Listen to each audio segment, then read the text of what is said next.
more to drive utilization. Then we started working with Barb and team to enhance this Connect platform for SDOH and for the community workers. This system is bringing in data from multiple data sets, from your claims, your EMRs, labs, PBMs, Unitas assessments, coming in from data that comes directly from HIEs. So we are able to get all of this data and create a very customized dashboard, because this system can be utilized by providers, care coordinators, by your social workers, like Barb's team, has multiple people. And it is, Barb, I'm sure you can attest to this, it's simple to use, it's very easy to configure, and everything is configuration based. So all the widgets, all the KPIs that you would like to run are all based upon your widgets that are enabled in the platform at the time, or over years we can keep enhancing it with more assessments that need to be added into the system.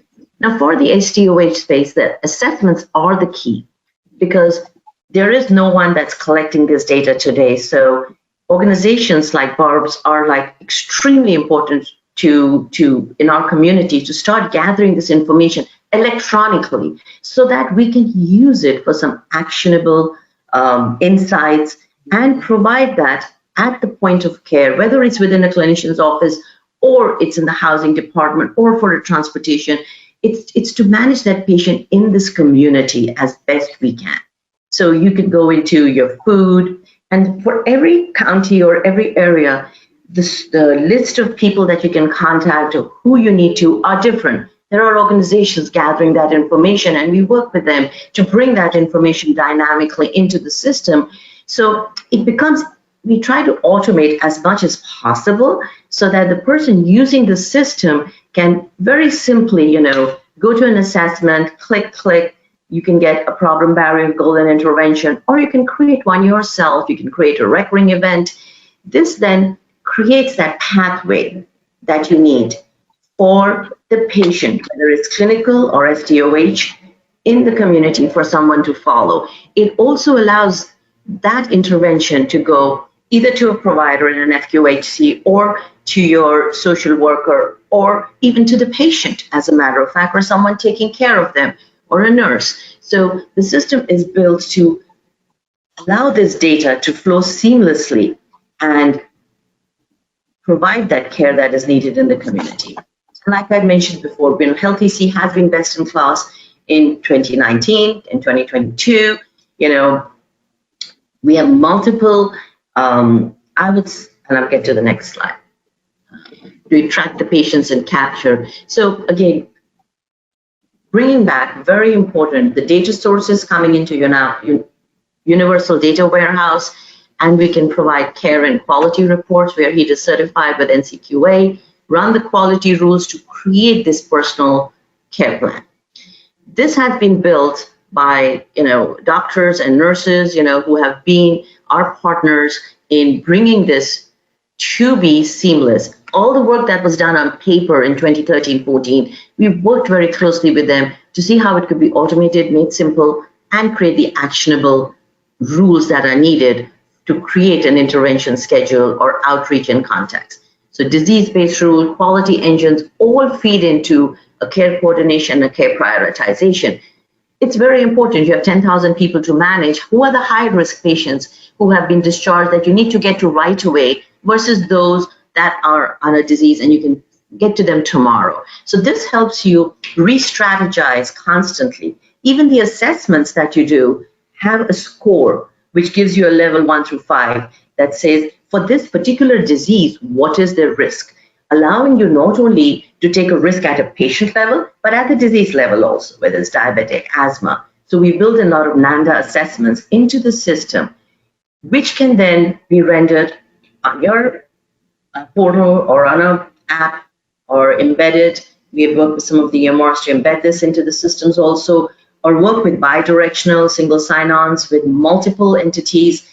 The goal really is to be interoperable. We are fully FHIR enabled and are very happy to work on integrating this, because where we are in healthcare today is where we are, and how to get further is a collaboration with everybody that we're talking to or who's listening into this conversation. We have to take the strides to make this data interoperable and get it to the point of care where the care is being given to the patient, whether it's at the community provider level or a social agency or a community agency or a caregiver. That is the one single objective that we've been striving towards in HealthEC, with collaboration with Prince George's and our other valued clients, to be able to create a seamless system in the community with one care plan that can create your actionable care pathways at the point of care where the patient is. We can gather data, but if you don't analyze the data, I'm a data scientist, so for data it's like, wow, great. So if we take the data and we keep analyzing it to make sure we can see what is working and what is not working. These systems are new in the community. We need to figure out what works and what doesn't work. And Barbara and her team have done a fabulous job on capturing the data at the unit level so that we can then apply data science to it to look at, how are we doing in different, preventive measures, or how is the COVID, especially during that time the system was used for the assessments that was needed and to reach the patients, and using the context and outreach to see who we can reach and who are unreachable and how do you escalate it. Or if you get an assessment done and you now are high risk, how do you escalate it to a provider right away? Also looking at the productivity, how many patients are assigned to the panel, what is working, what is not working, allows these type of reports that we constantly review, helps us, enhance on the tech side, but more importantly, what are the community workflows that work? And then with Barbara and her team, publish it so that everybody can take advantage of it. We are all here to share this information so that every community can get something of this, a technology solution which can truly capture information and provide the actionable interventions. Even the assessments we do, we are able to slice and dice them. We can determine, how are the questions being answered, which are the members or the clients, and there are multiple terms used for them. Patient, member, subscriber, client are all one and the same in this world. Is the person that we are providing the care to. How are they doing? And we can quickly start to look to see, what was our outreach month over month, year over year. Where are the key problems that we need to start focusing on and build, either go for grant money, like Barbara and team are doing a great job doing it, or to be able to work seamlessly with the Medicaids, or with the health plans or the states to create programs that truly will help that community. Every community is different. We cannot apply one to all. We all know that. How do we find what is really needed in that community can be driven by the data that we gather and the analytics that you provide on top of it. Health equity dashboards are becoming extremely important. We all hear about this, especially, post the COVID era, as we call it.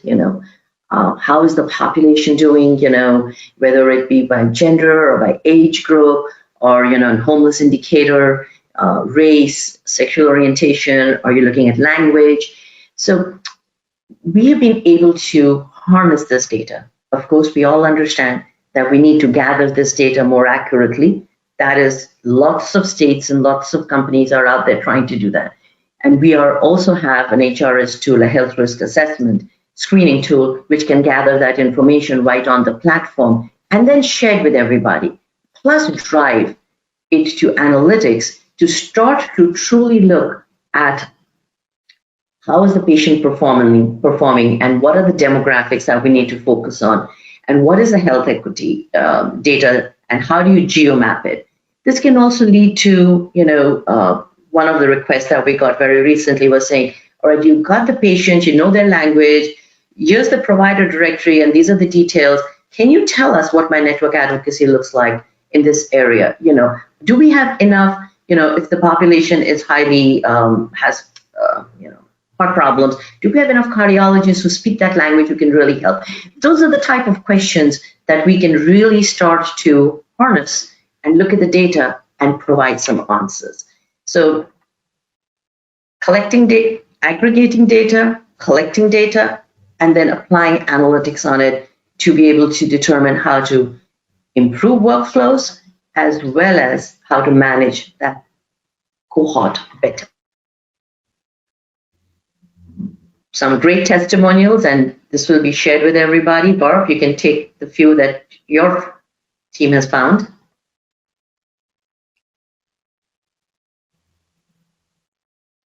Barb, yes, I'm good about that. Because we were able to provide the outcomes and the reporting data of clients served from some of our provider organizations, we were recognized by them, being able to see and demonstrate that we are experts in community health worker integration and team-based service delivery. How our community health worker interventions and programs have decreased hospital readmissions. The system and the care conferences we participate in help us to build partnerships and relationships with our provider organizations. The HealthEC services helped us to really organize our entire approach to documentation, tracking, monitoring, and improving our practices. And we are happy that we are able to create dashboards and care plans that really help the entire care team understand the challenges of their individual patients, as well as interventions and efforts to help them address those challenges and improve their outcomes. Yes, and like I mentioned, we are, best-in-class HealthEC's platform, thanks to all our clients and partners, 2 years in a row, and we've got some great testimonials. Some of them are, included over here. Our working the way everybody that works with us is our partner, because we need to work collaboratively to bring the solution to the next stage, to the next era, as I would put it, for healthcare. So collaboration, listening to what you all need, and working closely to constantly updating modules or to enhancing them or to getting more features into the system has been what we strive to work very closely with everybody.